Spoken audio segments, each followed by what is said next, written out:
रोजादार को सुबह को जनाबत की हालत में उठना।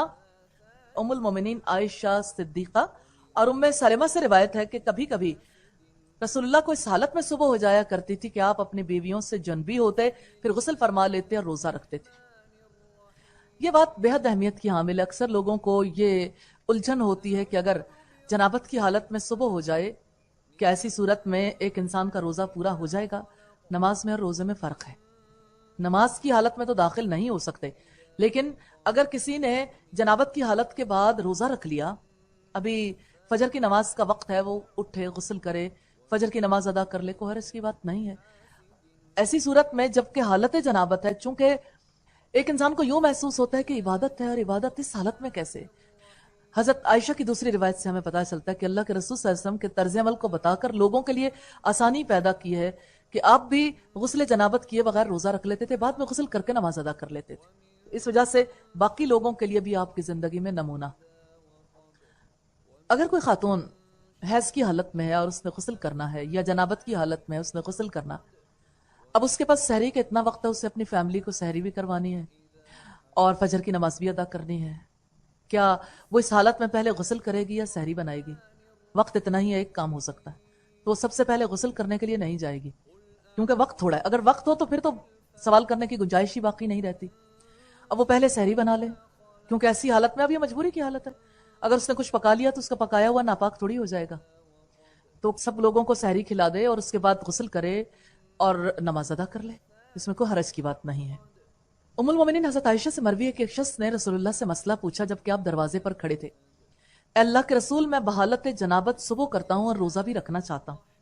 रसूलुल्लाह ने फरमाया, मैं भी बाज़ औक़ात सुबह को जनाबत की हालत में उठता हूँ और रोजे का इरादा होता है तो गुस्ल कर लेता हूँ, रोजा रखता हूँ। वो आदमी कहने लगा, अल्लाह के रसूल, आप तो हमारी मानिंद नहीं है, यानी आपके तो सारे गुनाह बख्शे हुए।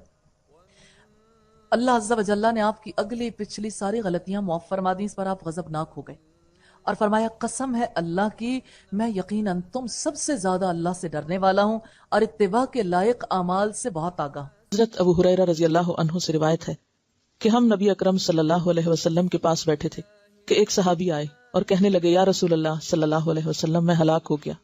नबी अकरम सल्लल्लाहु अलैहि वसल्लम ने पूछा, क्या बात है? उसने कहा, मैं रोजे की हालत में बीवी से सोहबत कर बैठा। रसूलुल्लाह सल्लल्लाहु अलैहि वसल्लम ने पूछा, क्या तू एक गुलाम आजाद कर सकता है? उसने कहा, नहीं। नबी अकरम सल्लल्लाहु अलैहि वसल्लम ने फिर दरियाफ्त किया, क्या 2 माह के मुसलसल रोजे रख सकते हो? उसने कहा, नहीं। नबी अकरम सल्लल्लाहु अलैहि वसल्लम ने फिर पूछा, क्या 60 मिस्कीनों को खाना खिला सकते हो? उसने अर्ज किया, नहीं। नबी अकरम सल्लल्लाहु अलैहि वसल्लम ने फरमाया, अच्छा बैठ जाओ। नबी अकरम सल्लल्लाहु अलैहि वसल्लम थोड़ी देर रुके। हम भी उसी हालत में बैठे थे कि नबी अकरम सल्लल्लाहु अलैहि वसल्लम की खिदमत में खजूर का एक अरक लाया गया। अरक बड़े टोकरे को कहा जाता है। नबी सल्लल्लाहु अलैहि वसल्लम ने फरमाया, मसला पूछने वाला कहाँ है? उसने अर्ज किया, मैं हाजिर हूँ। नबी अकरम सल्लल्लाहु अलैहि वसल्लम ने फरमाया, ये खजूरें ले जाओ और सदका कर दो। उसने अर्ज किया, या रसूलुल्लाह सल्लल्लाहु अलैहि वसल्लम, क्या सदका अपने से ज्यादा मोहताज लोगों को दूं? वल्लाह, मदीना की सारी आबादी में कोई घर मेरे घर से ज्यादा मोहताज नहीं। रसूलुल्लाह सल्लल्लाहु अलैहि वसल्लम हंस दिए, यहाँ तक कि नबी अकरम सल्लल्लाहु अलैहि वसल्लम की डाढ़ें नजर आने लगी। नबी अकरम सल्लल्लाहु अलैहि वसल्लम ने फरमाया, अच्छा जाओ, अपने घर वालों को ही खिला दो। इसे बुखारी और मुस्लिम ने रिवायत किया है।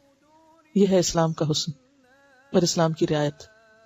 अब इसमें आप देखिए कि जो बात पता चल रही है वो ये है कि इंसानी कमजोरी या इंसानी भूल चूक की वजह से अगर इंसान से ऐसा कोई गुनाह हो जाए तो फिर उसका कफारा अदा करे।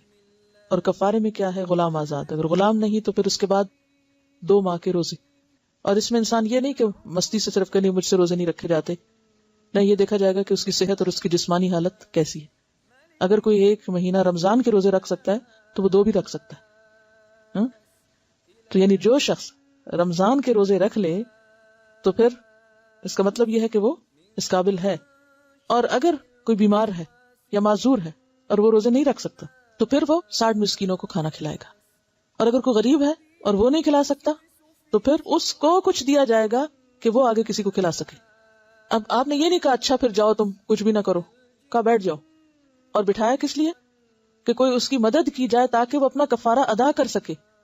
क्योंकि रोजे की इबादत इतनी अहम इबादत है कि ये नहीं कि ऐसे इंसान जानबूझ के तोड़ दे, उसको मजाक में तोड़ दे या किसी वजह से या मस्ती में, और फिर उसके बाद कहे नहीं वो तो फलां साहबी ने ऐसा किया था, उन्होंने कुछ भी नहीं किया था तो मैं भी कुछ नहीं कर। नहीं, इस सब के पीछे वजह है क्योंकि इंतहाई फकीर शख्स था, लिहाजा गुलाम कहाँ से आजाद करता?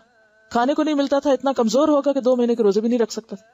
और फिर 60 مسکینوں کو کھانا کہاں سے کھلاتا ہے جس کے اپنے گھر کھانا نہیں؟